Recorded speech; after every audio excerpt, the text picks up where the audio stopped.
Qui est ce jeune noir qui défie l'Amérique blanche? Petit-fils d'esclaves, aux origines irlandaises, né à Louisville, dans le Kentucky. À 18 ans, il marche sur Rome, conquiert la ville éternelle lors des Jeux Olympiques de 1960. Médaille d'or en poids mi-lourd. La vie de Mohamed Ali se décline notamment en 3 thèmes. La lutte des Noirs contre l'Amérique blanche, la lutte du boxeur noir contre un boxeur noir qu'il déteste, Joe Frazier, la lutte du noir rebelle contre le noir pro-américain, George Foreman, champion olympique des lourds en 68. Après avoir contraint Sonny Liston à l'abandon lors du premier championnat du monde, Mohamed Ali le met KO. Dès le premier round, le 25 mai 65, au cours du match revanche, et derrière, il invente le buzz.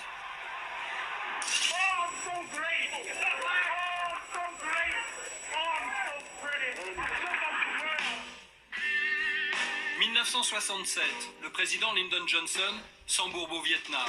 Dans une Amérique traumatisée, Mohamed Ali refuse de prendre part à une guerre qui ne le concerne pas.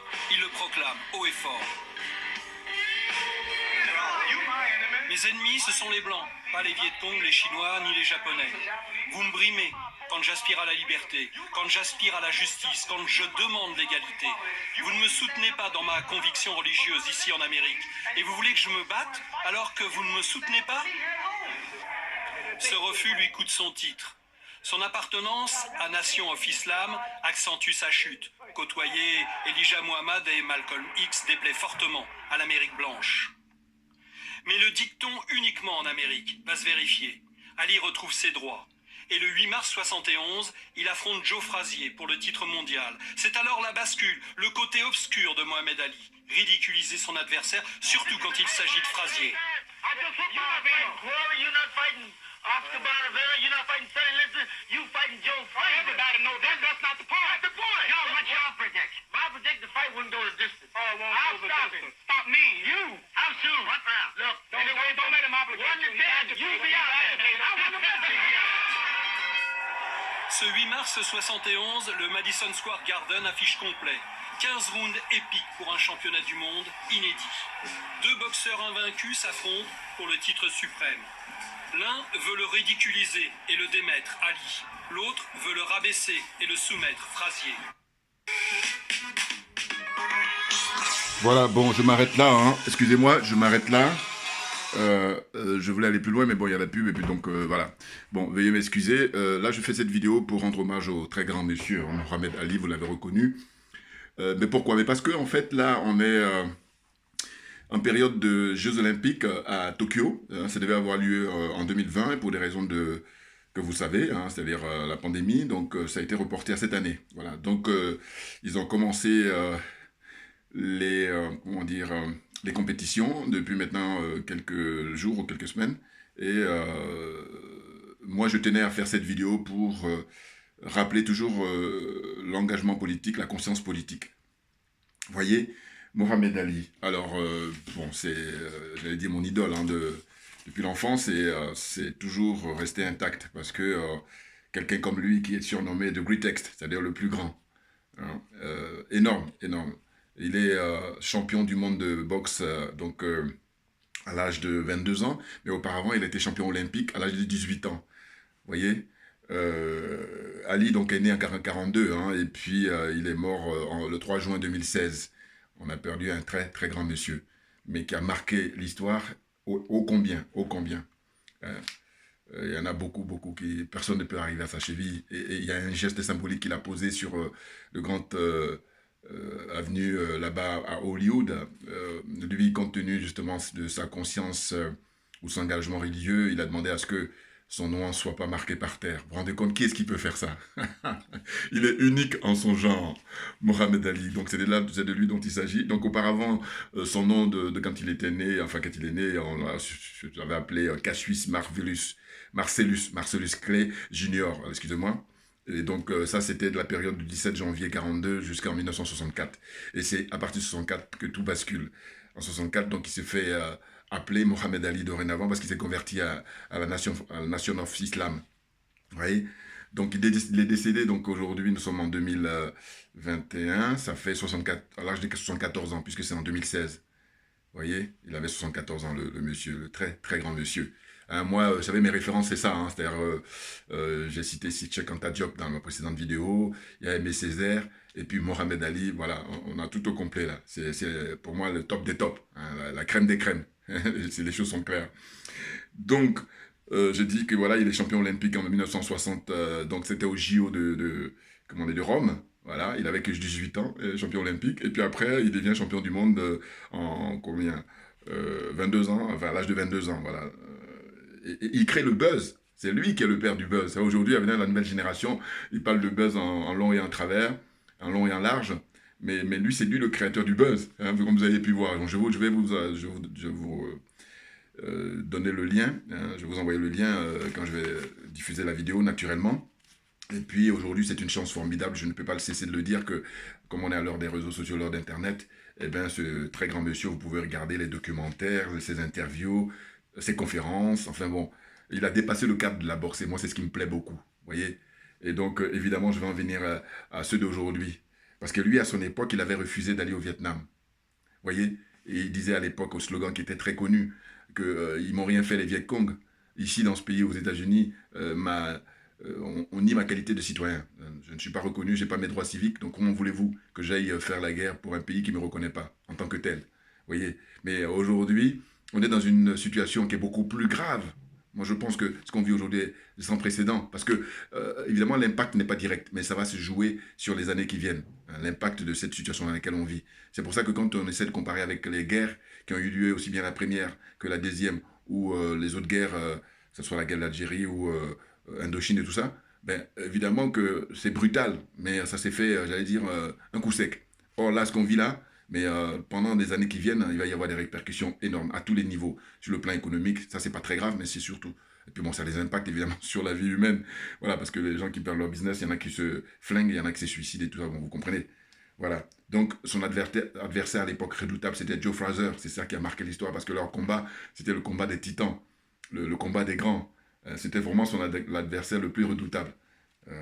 Et donc moi, je dois vous dire qu'en 1974, j'avais 9 ans, et ça m'avait marqué définitivement le combat qui a eu lieu à Kinshasa, avec, comment dire, tout le parterre de la diaspora qui était invité, qui était convié pour ce combat-là. Il y avait un festival qui était organisé en parallèle. Vous voyez, il a profité, John King, le promoteur, pour inviter les James Brown, les Makeba, Myriam Makeba, toute la crème de la salsa, c'est-à-dire la Fanny All-Star avec Celia Cruz. Tout ça, pareil, vous pouvez les retrouver hein, dans les documentaires qui sont disponibles sur YouTube. Évidemment, évidemment. Donc c'était un bonheur. Il y avait Dibango, Manu Dibango. Il y a une scène comme ça où il est avec sa trompette dans les rues de Kinshasa en train de jouer. Et puis les gamins qui courent après lui. Alors, ce que je peux regretter un petit peu dans ce documentaire-là, c'est qu'on ne nous a pas tout mis. Bon, donc j'ai toujours espéré j'espère qu'il aura un deuxième volume ou deuxième épisode, je sais pas. Donc voilà. Hein, Ali Mohamed, évidemment, on ne saluera jamais assez sa mémoire. Un très, très grand monsieur. Pourquoi je fais la vidéo? Mais simplement, je vous ai dit, on est en plein Jeux Olympiques qui va bientôt peut-être prendre fin, je ne sais plus, dans une semaine ou deux. En tout cas, on est en plein dedans. C'est la raison pour laquelle je la fais, et de dire quoi? Et de dire que aujourd'hui, l'heure est très grave, et puis finalement, on n'entend personne. Voilà. On n'entend personne. Toutes les grandes stars, là. Moi, je vais rester dans la diaspora, hein, je veux dire. Teddy Riner. Voilà. T'as tout gagné, qu'est-ce qui te manque? Faut l'ouvrir maintenant. Mais non. Les mecs, ils sont dans la cupidité, c'est tout, hein. Alors, on me dira toujours, oui, mais il a construit une école. C'est des conneries. Pourquoi je dis c'est une connerie? C'est que Ali, quand il agissait, l'impact était international. D'ailleurs, c'est quand il a refusé d'aller au Vietnam que là, ça y est, le monde entier a pris l'ampleur sur le personnage, sur la conscience politique qu'il avait, qui était très, très pointue. Vous voyez, les journalistes en conférence de presse, mais ils buvaient du petit lait avec lui.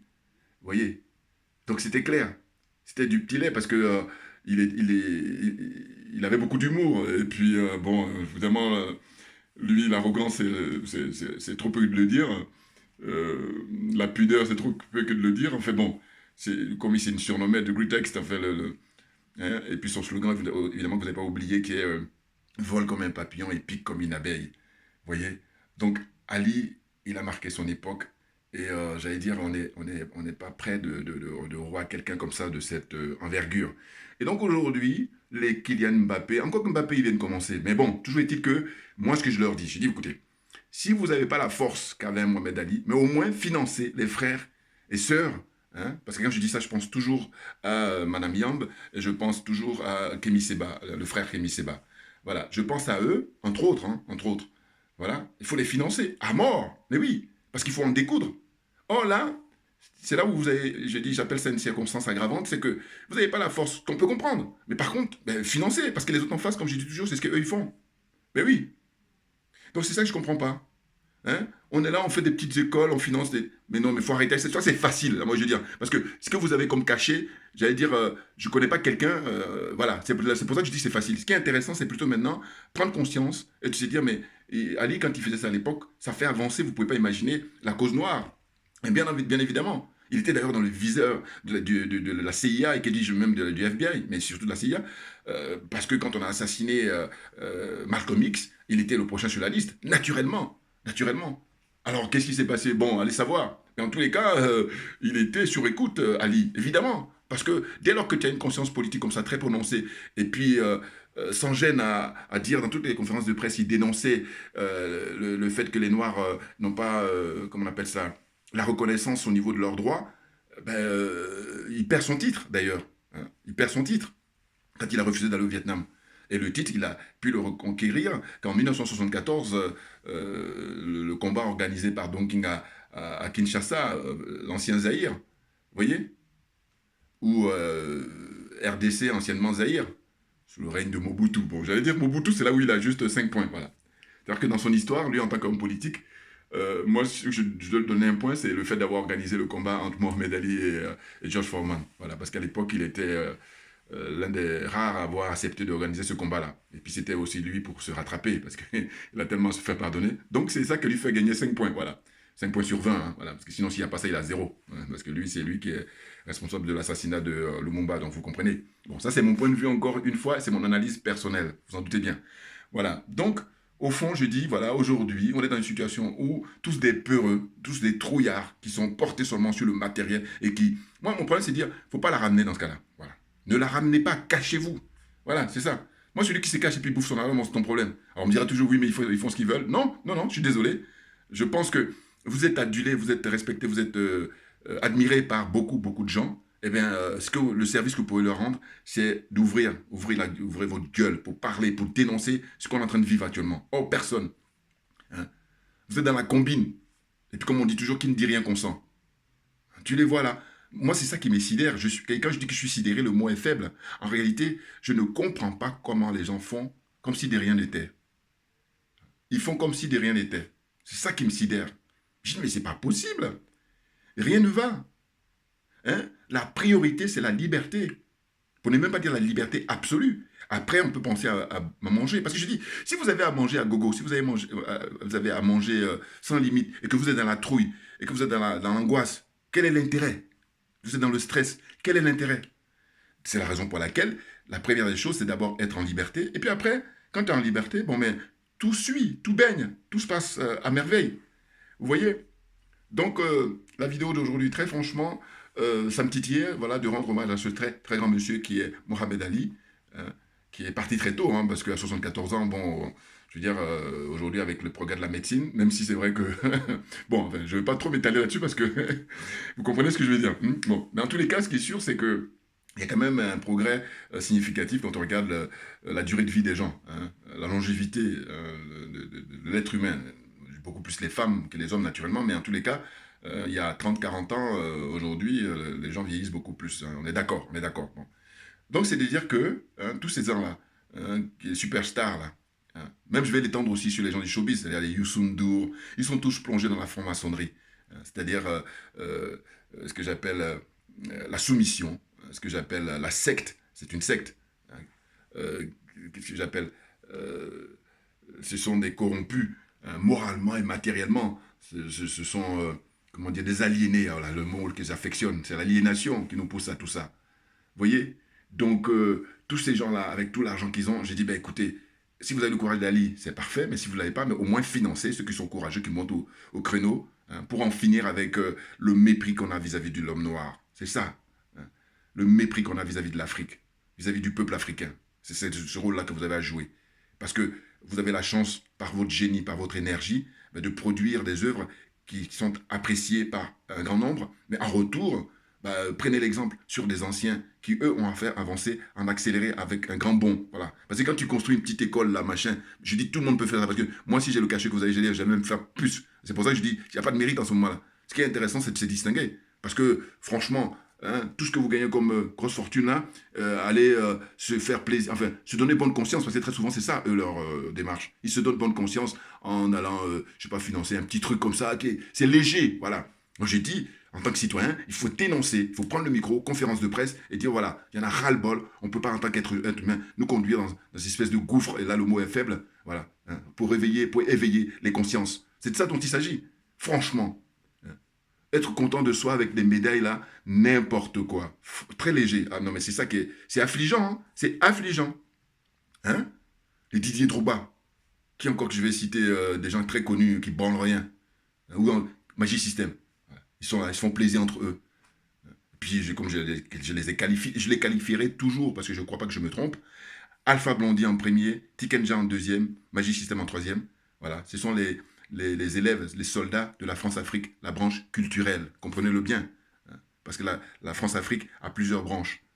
La branche politique, la branche militaire, la branche économique, business. Et puis là, eux, c'est la branche, évidemment, ils font business naturellement, mais en tous les cas, de par leur art, de par leur activité, hein, de par leur domaine, de leur profession, eh ben, c'est la branche que j'appelle la branche culturelle, naturellement. Et leur père, à l'époque, c'était Léopold Sédar Senghor. Voilà, la branche culturelle, là. C'est lui qui a créé la francophonie. Vous vous rendez compte? N'importe quoi. Franchement, c'est surprenant de les voir à la télévision. Ils sont là en train de pavoiser, hein, à brandir la médaille de bronze, la médaille d'or, la médaille d'argent. Mais non, mais c'est bien. Et après, il faut l'ouvrir. Oh, ce que je critique, ce que je dénonce, hein, c'est le fait qu'ils disent rien. Ils font comme si de rien n'était. Là, l'heure est grave. Et puis, les gars, ils font les activités. Non, c'est normal. Moi, alors là, je veux dire, mais justement, je fais les vidéos pour dénoncer ça parce que je dis, moi, je n'arrive pas. Voilà. Je ne suis pas le seul, évidemment. Mais il faut qu'on soit très nombreux, justement, à dénoncer ça et puis leur dire, allez vous faire foutre, les gars. C'est-à-dire que c'est bon, on a compris. Hein? Si on est en situation normale où on respecte les intérêts des uns et des autres, que tu sois petit, que tu sois grand, quelle que soit ta religion, quelle que soit ton ethnie, si on respecte ça, on respecte l'être humain, en gros, eh bien c'est parfait. Or, ce n'est pas le cas. On est au XXIe siècle. On nous a dit depuis, j'allais dire des lustres, que oui, il y a l'égalité en droit. Or là encore, pareil, c'est la marmaille, c'est la magouille. Hein. Les gens, ils sont matériellement riches à ne pas en finir. Et puis pendant ce temps-là, à côté, il y a le voisin, il y a des gens qui meurent de faim, qui meurent de manque d'éducation, de soins, à ne pas se soigner. Vous trouvez ça, c'est normal? Donc, ils ont une responsabilité historique. Toutes ces grandes stars-là. Là, j'ai montré l'exemple de Mohamed Ali, qui, je dis toujours qu'il va y avoir dans les années qui viennent un jour férié aux États-Unis, comme ils ont fait pour Martin Luther King. Je pense que Ali, ils vont lui dédier ça. Ça me paraît clair, parce que dans l'histoire américaine, il a marqué. D'ailleurs, je crois que c'était au Jeux de Los Angeles, où il s'est réconcilié avec l'Amérique. C'est-à-dire quand ils lui ont demandé de porter la torche, et le pauvre, il était maintenant dans un état très, très, j'allais dire, avancé au niveau de sa maladie. C'est-à-dire, il souffrait on nous dit c'est syndrome de la maladie de Parkinson. Syndrome, bon, c'est pas trop, voilà. Hein. En tout cas, les spécialistes, eux, ils savent. Mais franchement, ce truc-là l'a fatigué pendant plus de 30 ans. Ah oui, parce qu'il est mort 32 ans après, je crois. C'est quand ça a commencé. Et en fait, on se souvient que il y a le combat qu'il a livré avec Larry Holmes. Larry Holmes, excusez-moi. Larry Holmes, qui était son sparring partenaire. Mais en réalité, moi, j'ai essayé de regarder justement d'autres images, d'autres combats. Mais il y a un combat qu'il a livré avec un mec, là, je ne sais plus son nom. Mais pendant, je sais pas, plusieurs rounds, mais Ali faisait le clown, et le mec, il recevait des coups. Et quand j'ai vu ça récemment, je me suis dit, mais en fait, on est toujours braqué sur le combat avec Larry Holmes, contre Larry Holmes, excusez-moi, je prononce très mal. Mais en réalité, c'est beaucoup plus en avant que ça. Oui, parce que c'est vrai qu'il était déjà trop âgé quand il livre le combat contre Holmes. Hein. Mais